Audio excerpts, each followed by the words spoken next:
Greetings, ladies and gentlemen, and welcome to another episode of the Africa is Home Global Podcast. You guys know that we bring the smartest minds and the most brilliant minds from across all Africa to come sit down with us and discuss about the progress of our continent. So joining us today directly from Cameroon is our good friend, Mr. Wazih. Thank you so much for joining us today, sir. Thank you for the invite, Mr. Platini. Thank you, Africa is Home, for having me on this brilliant podcast. Great. How is everything back home? Perfect. Everything is, well, perfect is an optimistic statement, but I feel like we are having progress and it's calm. So it's good. So one step at a time. All right, ladies and gentlemen. All right. Did you have something you wanted to say before we continue? It's like I keep cutting you. No.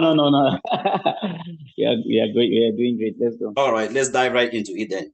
Ladies and gentlemen, our topic of discussion today is going to be unity and development in Africa. So Mr. Wazih has had a chance to work with so many corporations across the African continent and so many entrepreneurs. So he's coming in here today to educate us on how we can better navigate ourselves towards that. So Mr. Wazih, based on your experience so far with working with a lot of corporations all the way from the sub-Saharan part of Africa to the Saharan part of Africa, what did you think we as African entrepreneurs and African corporates lack to help us grow? Thank you again once more. I feel like the ecosystem of Africa is a really complicated one, and in comparisons to as a comparison with how the world is evolving, it is really tricky because Africa at this point has been caught up, has skipped a lot of stages to be engulfed in technologies that are presently trending. So most of us are confused on where to start, especially in Africa and most African countries, like where to feed ourselves within the ecosystem of the world, if we look at it globally.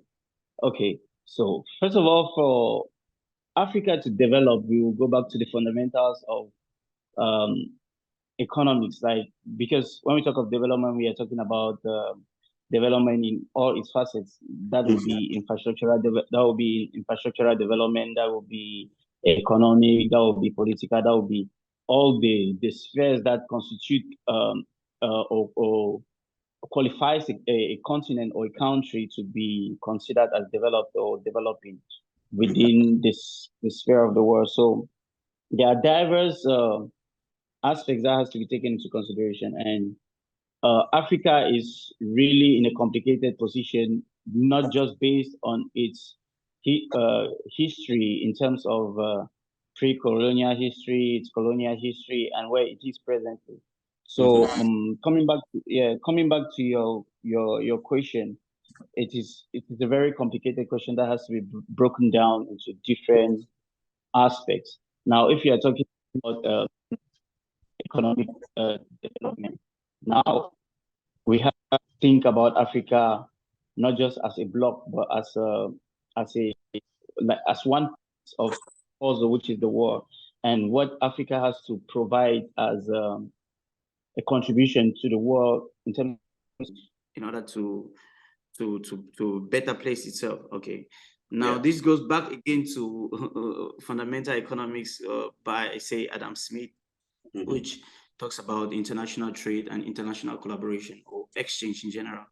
And so far, Africa has with the world only at the level of primary resources. So where we are now is struggling to be able to contribute to the world at different sectors, not just through raw materials or not just through the elements that the Western world has imposed on us to focus on production of it. I know I'm scratching the question a little bit, but you have to go broad before we come back to the particular. Because if you look at it, if we just come to answer it directly, we will get lost along the way. So if we look at it from, okay, what are we contributing in terms of global trade? We discover that Africa is contributing only in terms of the primary sector, and maybe in terms of human resource, and in which case the human resource that Africa even contributes in does not trickle down back to the African population, because it is mostly through out migration. And so if we are looking at Africa in that terms, we have to now go back and say, okay, how can we do how can Africa collaborate in its development and collaborate in global development? Now we have to develop sectors that we have a competitive advantage in compared to the world. And this is just developing the sectors that we have the raw materials to already. We just have to bring up the technology and to develop them to the standard of the world, and we automatically possess a competitive advantage in those areas since we already own the raw materials compared to the West. I think that is a brief answer to the question. And then as we'll be progressing, I think... Yeah, we can dive more into it. So, all right, based on what you just explained, so basically the best way we can better navigate ourselves towards developing Africa is to get African-based corporates and entrepreneurs in Africa to get to that level where we don't just export raw materials right out of Africa, and we're actually like processing them and then selling the finished good to the world market. That is how we're going to be able to get to the next level. That's basically what you said, right? Exactly. So basically, yes. Like having a competitive advantage on what we export. Oh, yeah. All right. Thank you so much for that insight. And okay, when you look at where we stand right now with the private sector in Africa, we all can agree that the private sector of every economy also plays a very important role in the development of that economy. And we as African entrepreneurs must also strive to better our own private sector. So what role do you think in the general global development of Africa, not only in the economic aspect, but the political aspect, infrastructural aspect, what do you think the private sector would play in this? Okay. First and foremost, we have to look at how the West functions and how Africa functions. Okay. At the level of the private sector in most developed economies, we discover that the entrepreneurs are what are the people that push for legislation that favor their thriving. Okay. So at this level, we see that in America, the private sector or the private economy lobbies for laws within their local government, within at the level of the state, legislations that favor them in terms of tax, in terms of importation, in terms of embargoes and all. The lobby for these legislations that favor the thriving of the private sector.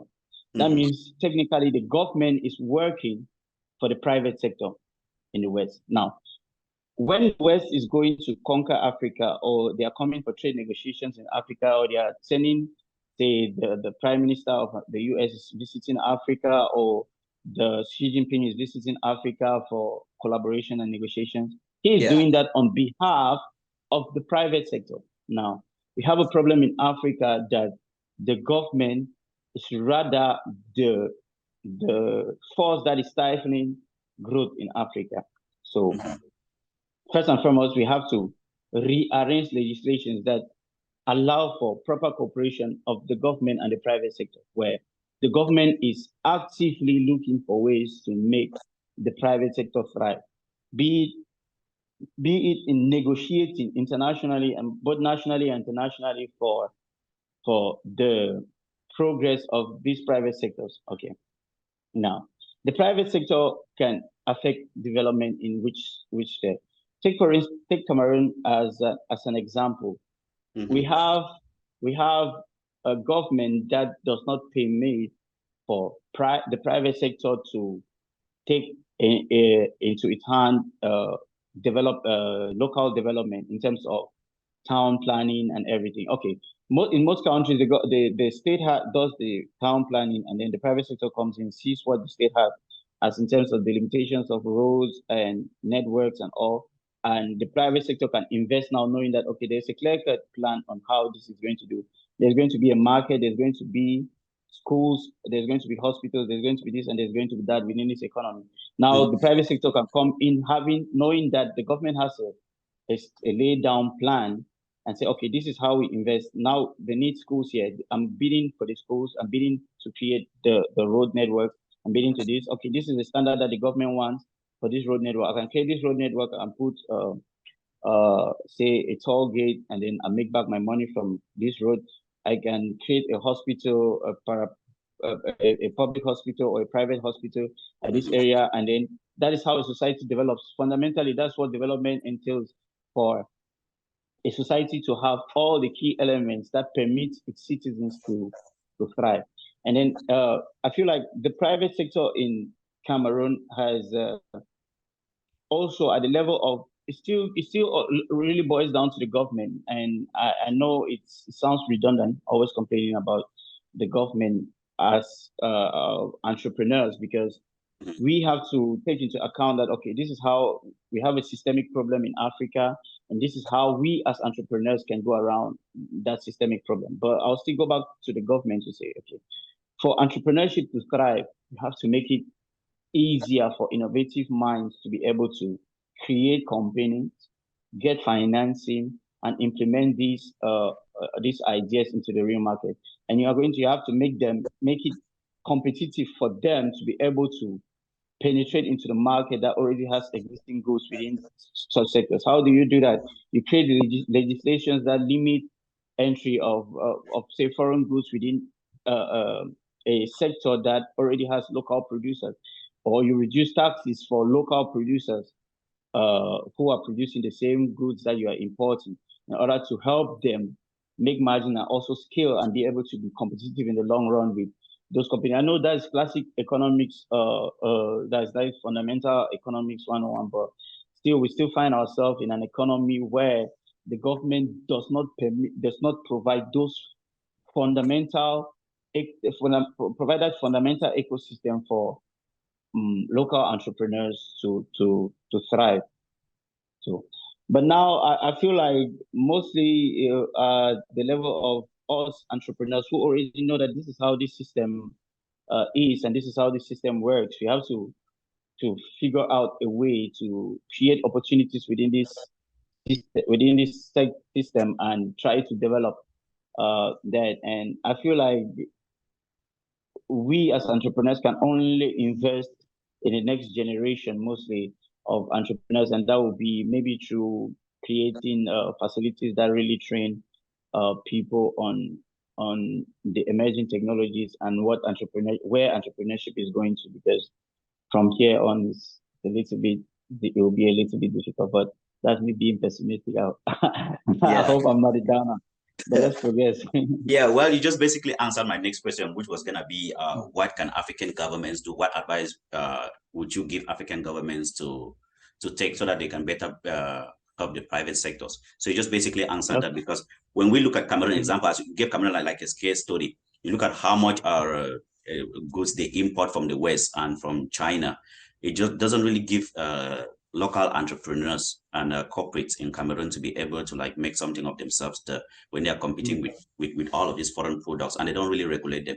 So yeah, thank you so much for mentioning that, because that is not only a problem in Cameroon, it's a problem across Africa that is happening in Nigeria and all over Africa. So yeah, okay. In line with the development of Africa, what part do you think technology is gonna play in this? Yeah, that is a question I just came to my mind. I think technology is going to control everything.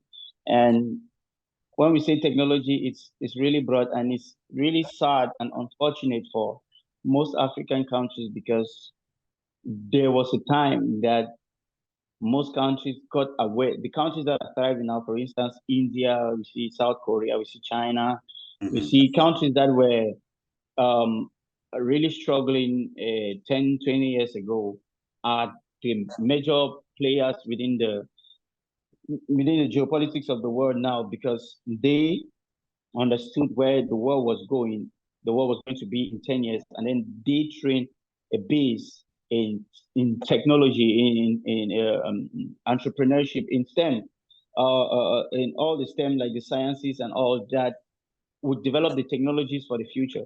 Now we have the emergence of real cutting edge technologies that are affecting how the global market, are reshaping the global market, that are reshaping everything. We find out that within a day, all what we studied in school was made obsolete by one application that was invented, because we were training people in history, we were training people in geography, we were training people in regurgitating literature that was fundamentally useless for the next generation of people. Now we find ourselves in a place where even Meta and Google are investing in farming, and they're using artificial intelligence to be able to predict yields of crops in specific areas. They are using artificial intelligence to be able to predict the climate in 10 years' time. They're using artificial intelligence to be able to predict which crop, like to do basic farming, things like crop rotation and irrigation and all those stuffs. And those are stuff that our economy was not prepared for to this point, because there are things that Africa can thrive in, that will be farming. And now the next generation of farming will be farming done by a lot of technology. The technology in that we will be able to moderate the climate with drones. These are technologies that are already existing anyway. We will be able to moderate the climate with drones. I mean, the climate just around like the farm, with drones to be able to get all around year yieldings. We'll be able to genetically modify crops. I know that word sounds controversial, but it's the future of farming in Africa, because if we have genetically modified crops, is what is going to feed the African population. And when we succeed to be able to feed the African population, we will automatically produce the well-nourished brains that will be able to think of the next step or the next solution. So, and all of that still falls around technology. All of that still falls around us being at the cutting edge technology in terms of medicine, in terms of infrastructure, even in terms of financing. I will still continue talking because I see. No, I have a question. I have a follow-up that I wanted to follow up with you, because just follow up. Yeah, you rightly pointed that technology is when you look at like drones, a lot of countries are beginning to use drones for farming, for agriculture, right? But do you think Africa is there yet? Because when you look at United Arab Emirates, of course, these people are able to manipulate the weather and make it rain when it's too hot in the United Arab Emirates. But in Africa, we're still doing bush fallowing and shifting cultivation. Right now, I know people in Cameroon now that are still doing bush fallowing and shifting cultivation. That means we're not even at that point where we can even produce we can even produce hectares and hectares of farming yet. It's just very few people in Africa that can handle such magnitude of farming. Yeah, the masses are just like a little plot of land. They can't even get up to 1 hectare. So do you think we should skip that step of getting to that point where we can actually increase the level of farming in Africa and get straight to technology? There is one thing that we always, as human, we miss, because we look at humanity as a separate, as a decentralized entity. Let me explain that. Like, if I don't know how to say code a website, for instance, yeah, and you know how to code a website, I should automatically assume that I know how to code a website, because I can pay you to get the services for coding a website. So humanity is already at a point where, as a whole, we have developed to these cutting edge technologies. It's not like Africa is still somewhere and then we have to take all the steps that humanity has already taken in the past to get to where we are. You understand? We can adapt. Yeah, the wheel has already been invented. It's just like whenever I see people celebrating that a child has created a car in Africa or an airplane, and people are celebrating, it looks so naive and stupid to me, because the airplane was there's no need trying to invent an airplane anymore. The airplane has been invented. It was invented in the 18th and 19th century. You understand? So those are technologies that already exist. Okay, how do we adopt these technologies and build on them? Because that is what intelligence is. Intelligence is building on on research or information that is already existing. Now, as African, how do we are supposed to just adopt these technologies and evolve from there? That we don't need to you understand? Yeah, there's no it makes so much sense. And it's funny because I'm guilty. I'm one of those people that celebrate people in Africa that create, like, when I get up in the morning and I see a post saying somewhere that this kid in Nigeria just built a generator, I'm always like, yes, let's go. No, to me that's really, that for me that's kind of naive, because information already in the world is so decentralized. It's readily available everywhere. So as a science student in Africa, you are exposed to on Google. You can go to the Google studies. You have thousands of cutting edge research papers on bioscience, on chemistry, on artificial intelligence that you can read and have the same information as a student that's coming out of MIT, and build on the same research that is already existing. You understand? So there's no need for us going back to say you are creating or trying to reinvent the railway or doing no other stuff. We just have to adapt. What we need now is availability of capital and an ecosystem to be able to adopt these technologies. Africa doesn't need to create anything at this point. Africa just needs to embrace. I feel like the Arab Emirates, you don't have the best STEM schools are not in the UEA. You know, the best the best chemistry school, but they can have the best hospitals, they can have the best laboratories, they can have the best infrastructures. Why? Because they are using they can use their natural resources to be able to create an environment that is so conducive that the best technicians along the world can migrate to them. That is what America does. There are a lot of former Nazi engineers and scientists that now work for America, that were given pardons, and they are working for America because of their brain, what they had. They created an environment and ecosystem for them to be able to help in the research. It's not the research of America, it's the research of the world. And that's what we as Africans can do. And as African government, we can create an ecosystem that is conducive for these brains to remain in Africa, to develop, to build on what is already existing, to call in those systems. And I feel like it will take us a lot less time skipping forward than struggling to create whatever. Instead of retracing our steps and going step at a time, we can just send brilliant minds out there, and then they can just bring the information back to us. Very easy. Same thing China did, because when you look at China back in like 1940s to 1950s, China wasn't who they are today. But now they are up here comparing with America in technology, economy, and everything. They literally built all of this in like half a decade space of time. And they're one of the most influential countries in the world right now. So yeah, you're absolutely right. We don't really have to retrace our steps and keep doing things that we already done back in the 18th century. And we don't have to celebrate. We don't have to celebrate mediocrity. No, not at all. All right, when you look at Africa, right, there's a lot of arguments right now between the Saharan part of the Africa and the sub-Saharan part of Africa.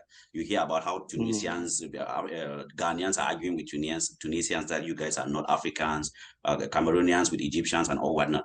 And it's very important that we unite, all of us as the entire Africa, we unite, because that's going to be a vital part for our development and for us to move forward. So what do you think about this relationship, and how can we better fix this? I feel like the main tool of every leader, be it colonial or political or whatsoever, has always been to divide the people along certain lines, be it racial lines, be it at the level of language, be it at the level of ethnicity, to be able to better to govern them. And one of the main problems we have in Africa is that for politicians to be able to get dominance, they have to campaign along tribal or racial or or language lines. And it is quite pathetic that also as humans we are engineered to have what we call groupthink, or to cluster around people that resemble us, because in the past it was a good survival mentality or mechanism to be around people that look like you or people that think like you, because you can be able to fight as a group. And that proponent is expanding itself into the way the geopolitics of Africa is evolving now. Since Africa had been divided along these colonial lines in terms of countries, in terms of this and that and that, and some parts of Africa have had seen more development than others. They automatically see other intruders who are coming to get a better life as a threat to their way of life or to what they are enjoying. So I'm looking at this from the 2 points of views. Okay, I'm looking at this from the point of view from those at the Sahara. They have created an economy which is a little bit better than those from the sub-Saharan region. Absolutely, and they have, yeah.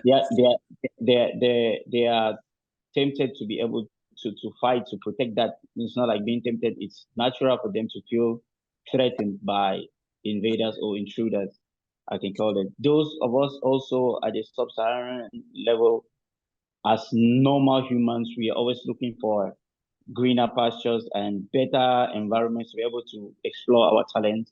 And to just imagine Einstein was given birth to in your village, maybe say in or in Banso, for instance. Yeah. He would never have been Einstein because he would never had the opportunity to be in these best universities to be able to create these theories that we are building modern physics and so on this side also we should look at Africa from a global perspective and say all these people are struggling as one race to be able to have a better environment to give the best of themselves to society and to their families.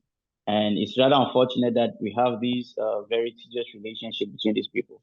But coming back as a Pan-Africanist, that was me speaking as a human. Coming back as a Pan-Africanist, I feel like the African leaders should be able to sit around the same table and be honest and candid with each other and take actively the development of Africa into their hands. Because we come from a society where one generation ago or 2 generations ago, everyone was hungry. So when you put anybody in power, they are clamoring for to stash these monies everywhere and to hide them, and they actually forget why they are here and how they are supposed to act as administrators of a government.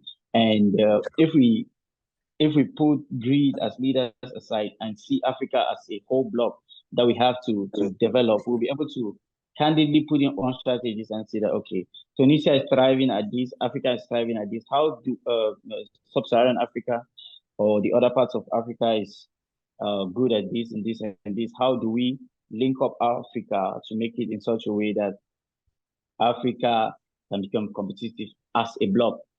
And I don't know if that encroaches in one of the other questions that you are planning to do, but if we think about it like that, we'll be able to make to start creating railways that link or permit trade along the whole of Africa. That makes Africa seem a little bit smaller. We'll be able to create flight networks or intercontinental continental flights that are way cheaper than intercontinental flights. For instance, we are going to create economic trade blocks that eliminate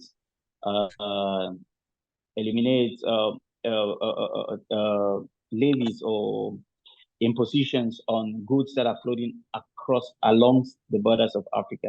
We are going to develop towards a unified currency that is backed by an African central government. We are going to naturally evolve towards creating a universal or an African passport or a passport that is valid along the borders of Africa. And those are the things that will within the long term really blend the differences that we are presently witnessing between sub-Saharan and Saharan Africa, you know. So that I is not hope the I only didn't. parts of Africa that are having this disparity, though, because when we say sub-Saharan and Sahara, a lot of viewers might think that we just mean like separating like the Arab part of Africa from the non-Arab. These things that you mentioned are happening too in South Africa. Yeah, that's why we've had xenophobia in South Africa. They're pushing the other black people from South Africa out of their country because I understand perfectly. They are trying to protect their resources and their way of life. They think that as we come in there, we will bring a lot of take from their resources and then also change their way of life. So I understand perfectly now where these Saharan countries are coming from. But now when we are talking about unity, right, we can never fail to mention Gaddafi, of course. He was like one of the first Pan-Africans to stand up and say, hey, let's have one African currency. Let's have one African bank. Yeah. So do you think it is possible somewhere down the line that we can achieve this unity based on our differences in culture and tradition across Africa? Because for some reason, God just created Africa and put us like 1,000 different cultures and different tribes all over Africa. Is that even possible that we can achieve this? There is something that we are always being deceived when we talk of pan-Africanism, that we feel like our differences in culture and our differences in language is the main reason for our separation or for our failure to develop within the speed. I feel like it comes down to the greed of the people in power, because it has always been that. Take, for instance, America as a case study. If we are looking at the fundamental or the first ethnic groups that were in America, definitely not the whites, not the blacks, not the Chinese, not the Indians, no. The different America is a mixture of so many cultures, and they are thriving. Why? Because there's always the racial stuff that is going on. Because as I go back to my first point, politicians will always try to divide people around political lines to be able to better rule them or to better deviate them from focusing on what's important. But that's beside my point. Africa has a systemic problem in terms of how it is being governed. And now, if we have a unified currency in Africa, if we have a unified, there's no way I'm going to fight with you, Platini, if we have vested interest. That means if I know that if you die today, my company is going to go down, I'm going to do everything to make you stay alive. That means if there is sufficient trade among African countries that permits for them to be able to protect the well-being of the next country, for them to continue thriving as an economy, they will do that. So there is not sufficient interwoven interest among the African countries. That is why there is the separation or there is the division. So you will always see somebody as a foe if they don't contribute to your bread. I'm bringing it back to a layman, to as layman to the layman's term as possible. That's why I said we have to have a unified Africa. We have to have a trade bloc that permits for trade to be seamless among Africa. A unified currency, a unified exchange system. It cannot be a unified currency, maybe too far-fetched, but a currency that permits seamless transactions to go around Africa, a payment system that permits, a travel system that permits people to travel seamlessly, payments to be seamless, movement of goods to be seamless. Africa will naturally unite itself because people within vested interests will protect the interests of their brothers and sisters, and it's just that simple. Oh, wow. All right. So you think tribalism and all of this thing is not even a factor when it comes to the unification of Africa? It's just our mindset at this point. Yeah. I feel like tribalism and all that is just something sensational, because humans are emotional in general, and it's easy to trigger somebody to say that man is an Igbo man, or that man is from the southwest and the northwest, and you're like, yes, Southwest people in this, so you just group them. Yeah, you group everybody together. Yes, it's easy for the brain to really group people and stigmatize them. Meanwhile, if we as a country, we see ourselves as we have interwoven commonalities in terms of business. There's no, I don't care about how Chinese you are. If you are giving me, if I can call my Chinese counterpart and say, hey, and he ships the goods and I send his money, he's not Chinese to me. You just have to say, hey, bro, goods come tomorrow. I say, yes, goods come tomorrow, 300. No need, we don't need to speak perfect English to be able to transact amongst each other. We don't need to have the same love for the same types of food or women to. I just need him to say money here tomorrow. I say goods here after 40 days. And the transaction takes place. And that's all we need for African unity to thrive. You know, even though I thought this was 2023 and a lot of these things we would have like been putting them back behind us after the elections in Nigeria, man, it was crazy. Like it was like a clear division between the Igbo people and the Yorubas. Like it was crazy because the Igbo people wanted Obi so bad in office and the Yorubas were just so quiet. But behind the scenes, they wanted Tinubu to win. When they announced that the man was a president-elect for Nigeria, the Twitter went wild. So I realized that, hey, even though we might act like we are civilized and we are way past this tribalism and cultural differences problems, we are still there. Yeah, because up to today, they are still holding people back from marrying from different tribes in Africa. So if this is so fundamental to us and all the way back home to us, how do you think we can even get to that point where we can even do business with them? Because let's be honest, an Igbo man in the market would probably prefer to do business with an Igbo man, except there's no Igbo man available to do business with before he can go for a Yoruba man. And this is a problem across all Africa. This is just an example. Yeah. So how can we even get to that point where we're looking at things like, okay, no, if I can benefit from this man, if we can think together and grow together, there's no need for me to look at his tribe. When it's so fundamental, when it's being taught even in the small households all across Africa. It goes back also to sociology and anthropology. Like people will naturally gravitate towards people that look and sound and talk like them.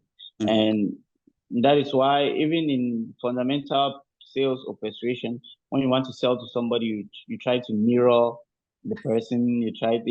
It's normal. It's human psychology. It's not like it's the way human beings have evolved to be able to have to trust people who look like them or people who mirror them or people who sound and speak like them. So I will not blame a Jewish person for doing business with only a Jewish person, or preferentially choosing a Jewish person first before any other race, or an Igbo man for preferably choosing an Igbo person first.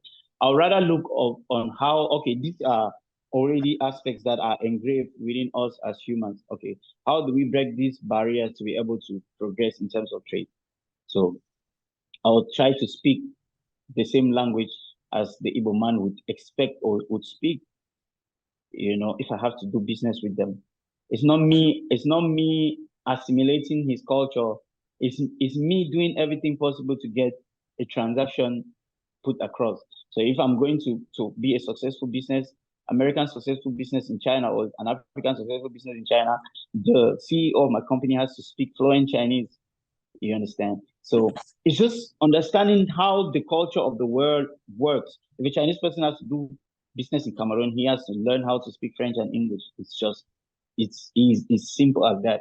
So it's him understanding where the zeitgeist is, or understanding where the culture is and blending in. And that is not something that is tribalistic at all. It's something that is human in general. Yeah, so it's natural. It's something that is human. So if we as Africans, we stop looking at it from a tribalistic point of view and looking at it from a win-win point of view and say, oh, bro, this is a business I'm bringing to the table. You're having 20% of this business. I'm having 10%. The other people will be giving you 19.5% or 19%. So this is why my deal is good. And this is why you should trust me. Of course, I'll trust you. And of course, I'll do business with you. That's just business. Business has no language. Okay. So on a level of like the people in Africa, it is very understandable that we act like that. But now when we look at now someone who holds a place of power that people look up to, like the president of Tunisia, President Said, what he recently said, it's not even been a month ago, that he said in quote, herds of sub-Saharan African migrants are coming to our country with violence and crime. That statement can be, hey, It can be misinterpreted in so many ways. I don't even know. No, it's not even being misinterpreted. It's so. Why do you think he will make such a statement? So he's a whole president of a country.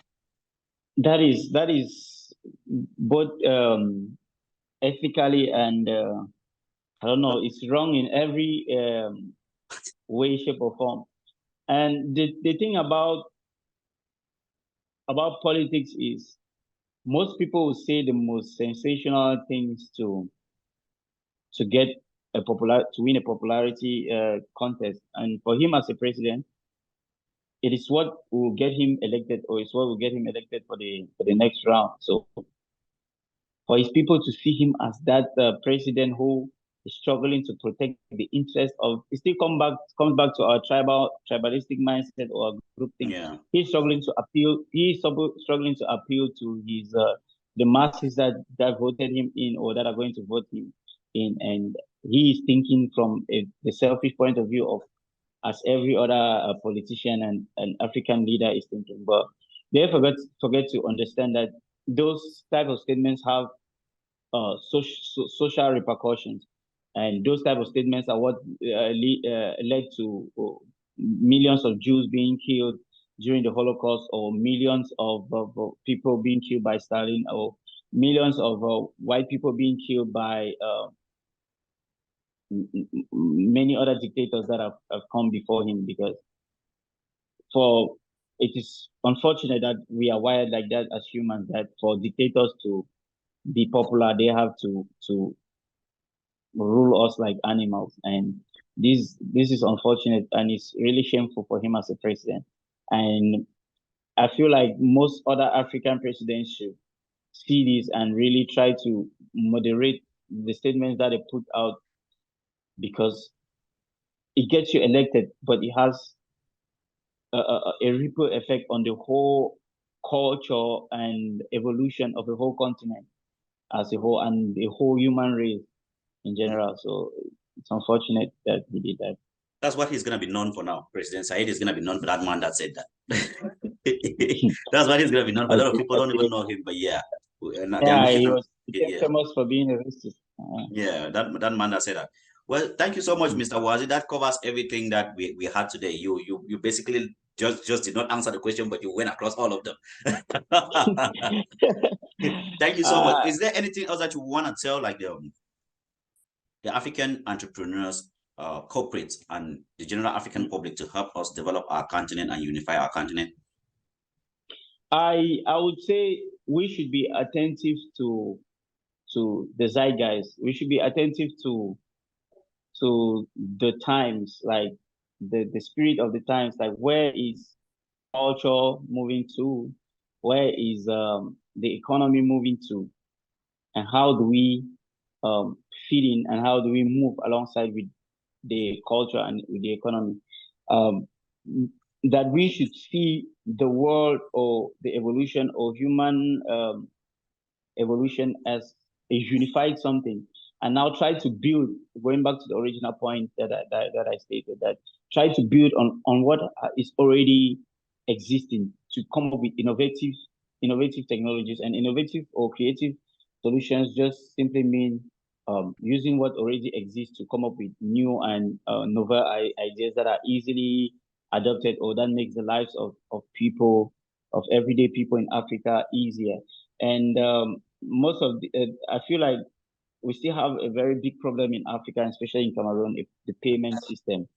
And I don't know why.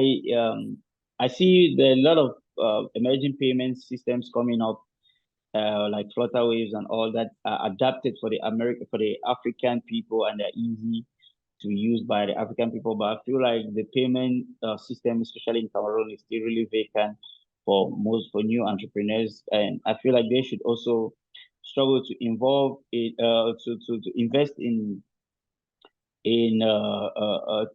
technologies or stuff that can create an ecosystem. What do I mean by that? Okay, a payment system can create different types of industries around it. Investing in systems that can create other chain industries around them will be really key around developing Africa, because a key technology, for instance, would create a whole market around. There'll be people that will be supplying them, there'll be people that will be distributing, there'll be resellers, there'll be brokers, there'll be all, So we should think about creating value in Africa within that system, and not just by struggling to eat. And I feel like there are a lot of venture capitalists that are coming to Africa, and they are seeing Africa as the place. So this is the best time for African entrepreneurs to come up with really scary and innovative ideas. Don't just think about ideas that are limited to your local environment, but ideas that are really scary and challenging. And the world is your oyster. There will always be people that will be able to partner with you, both intellectually and financially, to make those dreams come true. So my number one advice is for people for entrepreneurs to not be afraid to dream, for entrepreneurs to open their minds and try to get acquainted with the local legislation and the local laws to be able to know how and know all the opportunities that are available around them, and how to seize those opportunities, and how to become. I feel like Africa is just stifling because the youth have given up, and so the old people are. Thank you so much for mentioning that. Thank you so much. I've seen so many people in Africa, and they're telling me, bro, I just want to make it to the next day. Bro, I just want to get food to eat. And it's funny because if you look at Africa, and this is something that I've mentioned in like the number 3rd episode, right? The world is coming back to Africa, whether we like it or not. It's not the time to give up. Yeah, look at how the power dynamics in the world are in shackles right now. Everybody is coming back to Africa. I've seen a bunch of Lebanese investing in Africa, Chinese people coming in Africa. That's no news. Japanese, everyone. Americans are beginning now also to get involved in Africa. And these are corporations and businesses we can make easier for them by stepping up and presenting easier ways for them to establish their companies. Of course, in partnerships with us, partnerships that best suit us. But we will not do this. We're going to sit every day and complain like, master, that government, oh my brother, that government, that. And they will come again, and 50 years from today, Africa is going to be industrialized, and it's going to be all dumb. Yes. I have a friend, let me just put in an inspirational story. I have a friend that I work with daily, and a couple of, 1 week ago, he just told me he was contacted by this Chinese company. They're having like an $80 million dollars investment that they're going to do in Cameroon to produce ties and all. And he was being hired as a procurement manager. Okay, he's somebody that is in the streets. He has a couple of friends that are entrepreneurs and all. He's a procurement manager. He automatically he has the ability to give contracts for several millions to so many people that are within his system. But now, only the people within his contact list that were already there, that had created small and medium-sized enterprises that were doing stuff that have a track record of them paying taxes, can take those markets. Like, for instance, if he wants to be supplied, say, 20 trucks of concrete or 2,000 trucks of concrete, the company that has been existing, a guy that has been